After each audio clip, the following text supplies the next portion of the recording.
Like a lot of countercultural movements, like the hippie movement, like the hip-hop movement in the early 80s, and the punk rock movement, they were all informed by the social, economic, political climate of the time. You know what I mean? We couldn't get... It's like Johnny Rotten sung, and, you know, we really felt it. When he said no future, it really felt like we had no future. And we actually tried to get... We got proactive and tried to do something about that situation. You know, whether that be start a band or me starting to film or people starting to write, it was a proactive thing. That was the thing about punk rock. It was all-inclusive. If you had an idea and you had the motivation, you could be part of this shit, you know. Bob Marley, my brethren. When I first met Bob, I used to sell him weed. And one day I'm round his yard and I got my bondage trousers on and Bob's like, "Don Letts, you look like one of them nasty blood clot punk rockers. Who I deal with?" And I'm like, "Bob, actually these people are my friends. You know, there's something going on here."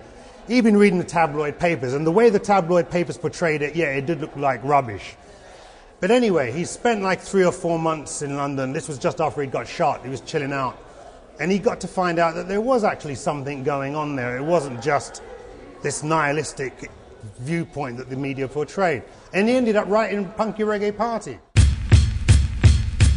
The struggle continues. German coming through. Ooh, yeah. The struggle continues. So late 70s London, the political, social, economic climate's pretty bad.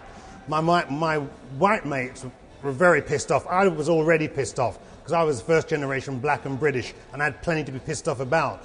Fortunately for me, I had a soundtrack to ease my pain. That was reggae music. My white mates never had that. The popular music of the time was like stadium rock, you know, overindulgent shit with 20-minute solos, and it didn't reflect the feeling on the street.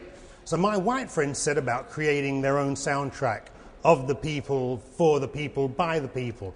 That became punk rock. The initial response by the media was very negative, so they couldn't get anywhere to play. A friend of mine decided to open a dedicated punk rock venue called the Roxy. So anyway, so I'm throwing down the reggae music.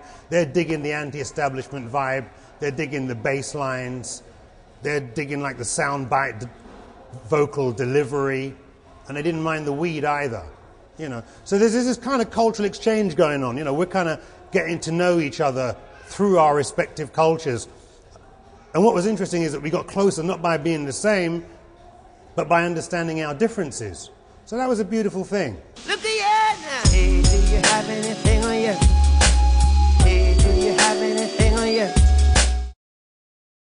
You know, I mean, obviously the climate of hip-hop today, it's more hip-hop than hip-hop. The reason it's the largest selling music on the planet is because it ain't as radical as it used to be. I mean, you know, now we're talking about Puff Daddy instead of Chuck D or KRS-One, but that's the cultural climate generally. It ain't just a black thing, it's a white thing too. It's got very conservative and very safe.